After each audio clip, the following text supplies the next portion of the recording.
नमस्कार। स्वत्व के डिजिटल प्लेटफॉर्म पर आपका स्वागत है। महाकुंभ के बहाने हम बिहार की चर्चा करेंगे। महाकुंभ जैसा आयोजन उत्तर प्रदेश में होता है, 12 वर्षों पर होता है। पूर्ण कुंभ के अवसर पर 6 वर्षों पर होते हैं अर्ध कुंभ, और 144 वर्षों पर जो अभी साल हो रहा है महाकुंभ। इस कुंभ के अवसर पर पूरे देश, यहाँ तक कि विदेश से भी लोग यहाँ उपस्थित होते हैं। और इस प्रकार से यहाँ एक विशेष प्रकार का जो धार्मिक पर्यटन हम कहते हैं वो होता है। एक संगम होता है, संगम पर ज्ञान का भी संगम होता है। इस महाकुंभ के अवसर पर यदि 5 करोड़ लोग उत्तर प्रदेश में इकट्ठा हो जाते हैं और उत्तर प्रदेश की सरकार ऐसी व्यवस्था भी करती है, तो वहाँ एक व्यापार भी, एक बाजार भी होता है।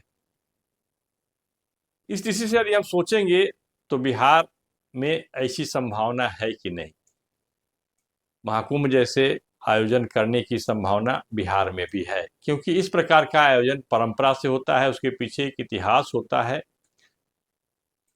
बिहार में हम जब बात करेंगे तो बिहार में से कई अवसर हैं जिस अवसरों का उपयोग करके हम इस प्रकार का आयोजन कर सकते हैं, बिहार की ब्रांडिंग भी कर सकते हैं। भगदड़ के बावजूद लोग जो वहाँ से कुंभ से लौट रहे हैं कह रहे हैं कि वहाँ की व्यवस्था देखने लायक है। करोड़ लोग हैं, चारों तरफ आदमी आदमी फैला हुआ है, लेकिन इसके बावजूद लोगों की सहायता के लिए सरकार के स्तर पर भी बहुत बड़े स्तर पर व्यवस्था की गई है। अब हम बिहार की बात करते हैं। बिहार में इतने कैसे कितने अवसर हैं, तो उत्तर प्रदेश से बहुत ज़्यादा अवसर हैं बिहार में। बिहार में एक तीर्थ स्थल है गया, जिसे गया जी कहते हैं। गया जी में प्रत्येक वर्ष पितृपक्ष के अवसर पर एक आयोजन होता है। पिंडदान लोग करते हैं पितृपक्ष के अवसर पर। पूरे देश, मतलब भारत के सभी प्रांतों के अलावा भारत के आसपास के जितने जो देश हैं वहाँ से भी लोग आते हैं, विदेशों से भी लोग आते हैं अपने पितरों की आत्मा की शांति के लिए या उनसे आशीर्वाद ग्रहण करने के लिए, तर्पण करने के लिए। लेकिन जब हम गया तीर्थ क्षेत्र में जो मेला का आयोजन होता है, इस पर जो लोग एकत्रित होते हैं, तो वहाँ जब हम आयोजन का आकलन करते हैं तो वह महाकुंभ के आयोजन की तुलना में कहीं नहीं ठहरता।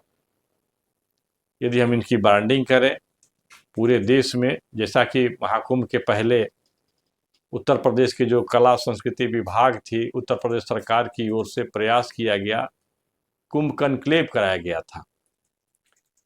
तो तीर्थ क्षेत्र जो गया है, उसको गया को भारत का सांस्कृतिक नगर भी कहा जाता है, जहाँ 15 दिनों तक संपूर्ण देश की सारी संस्कृतियाँ एकत्रित हो जाती हैं और दिखाई पड़ती हैं। यहाँ भी ज्ञान का संगम होता था पहले। यहाँ के गया का जब प्राचीन इतिहास को हम सामने लाएंगे तो यहाँ संगीत की भी परंपरा थी, साहित्य सृजन की भी परंपरा थी और ज्ञान की भी परंपरा थी। लेकिन संरक्षण के अभाव में या उपेक्षा के कारण वो परंपरा बिल्कुल विलुप्त जैसी हो गई है। उसे फिर से जागृत किया जाए तो गया में भी देश विदेश से लोग आ सकते हैं। दूसरी बात हम कहते हैं कि गया जो है वो 2 महान संप्रदायों या धर्मों की जननी स्थल है, जन्म स्थल है, ये कह सकते हैं। एक है बौद्धिज्म, जिसको बुद्धित्व कहते हैं। गौतम बुद्ध को ज्ञान प्राप्त हुआ था गया के पास ही एक स्थान पर, जिसे अब हम बोध गया कहते हैं।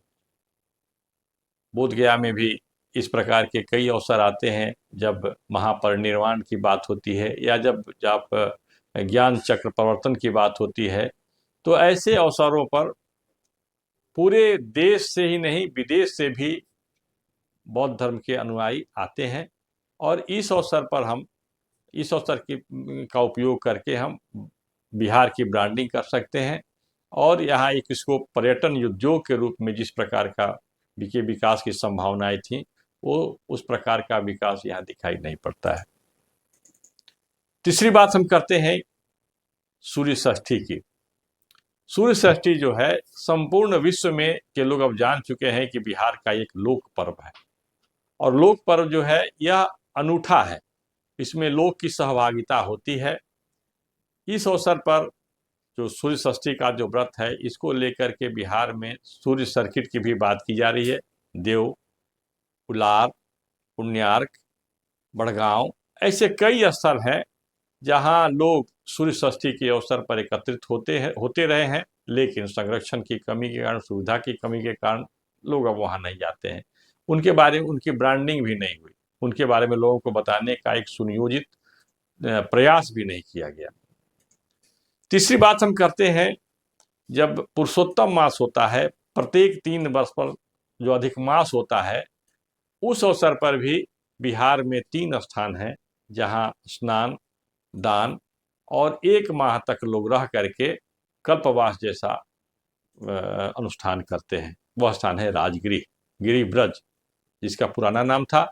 और राजगृह में कहा जाता है कि अधिक मास जो होता है, पुरुषोत्तम मास जो होता है, जो 3 वर्षों पर 1 मास का जो अनुष्ठान होता है, जैसे महाकुंभ के बारे में कहा जाता है कि महाकुंभ के अवसर पर संपूर्ण देवी देवता वहाँ एकत्रित हो जाते हैं। जो ऋषि होते हैं, जो पितर आत्माएं होती हैं, ऋषि पितर होते हैं, वो सब एकत्रित हो जाते हैं। उसी प्रकार राजगीर में भी अधिक मास के अवसर पर सभी देवी देवता और पितर, ऋषि सूक्ष्म रूप में एकत्रित हो जाते हैं। और ये इस अवसर पर संत और सभी जो संप्रदाय हैं उसके महामंडलेश्वर, जगत गुरु सब एकत्रित होते हैं। लेकिन राजगीर में जो आयोजन होना चाहिए, जिस भव्यता से आयोजन होना चाहिए, वो नहीं हो पाती है। इस अवसर का उपयोग हम नहीं कर पाते हैं। क्यों नहीं कर पाते हैं? क्योंकि इसके बारे में लोग अब धीरे धीरे जानकारी लोगों तक पहुंचती ही नहीं है। यदि ऐसे चीज़ों का, ऐसे अवसरों का की ब्रांडिंग की जाए तो लोग देश विदेश से राजगीर जैसे स्थान पर आएंगे और एक विशेष स्थान बनेगा इस युग में भी। अब हम बात करते हैं एक और जिसकी चर्चा नहीं होती है, वह है कौमुदी महोत्सव। पाटलिपुत्र जो है पटना की राजधानी, वहाँ कौमुदी महोत्सव मनाने की परंपरा प्राचीन काल से चली आ रही है। कौमुदी महोत्सव के बारे में बताया जाता है कि यह मौर्य काल में बहुत भव्य था, लेकिन इसकी शुरुआत बहुत पहले से हो चुकी है।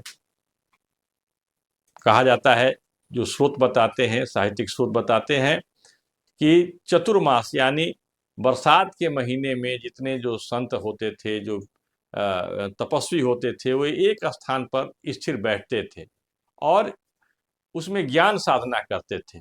जो भी तत्व मिलता था उसको लेकर के चतुर्मास के अंतिम में, मतलब आश्विन मास के पूर्णिमा, जिसको हम कहते हैं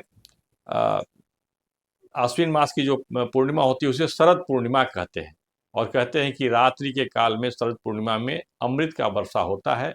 उस रात्रि में सभी जो ऐसे विचारवान जो ऋषि तपस्वी होते थे, जो ज्ञानी पुरुष होते, जो ज्ञान साधना में लगे रहते थे, वे अपने अपने ज्ञान साधना से प्राप्त जो तत्व होता था उसको लेकर के आते थे और आपस में विमर्श होता था। यह कौमुदी महोत्सव होता था। इसमें गृहस्थ भी एकत्रित होते थे और धीरे धीरे करके यह उत्सव का रूप ले लिया। लेकिन बाद के कालखंडों में जब मुगल जब इस्लामिक आक्रमण हुआ तो यह परंपरा धीरे धीरे समाप्त हो गई। फिर से उसको जागृत करने का प्रयास पटना सिटी में, पाटलिपुत्र में जो प्राचीन पटना सिटी जो है, पाटलिपुत्र का जो मुख्य जो स्थान था, वहाँ पर प्रयास शुरू किया गया है समाज के क्षेत्र के लोगों के माध्यम से।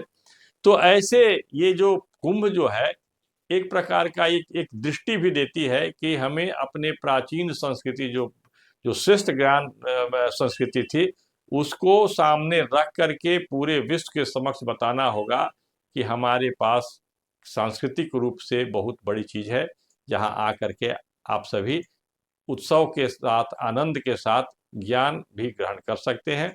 आज के वीडियो में बस इतना ही, फिर मिलेंगे। नमस्कार।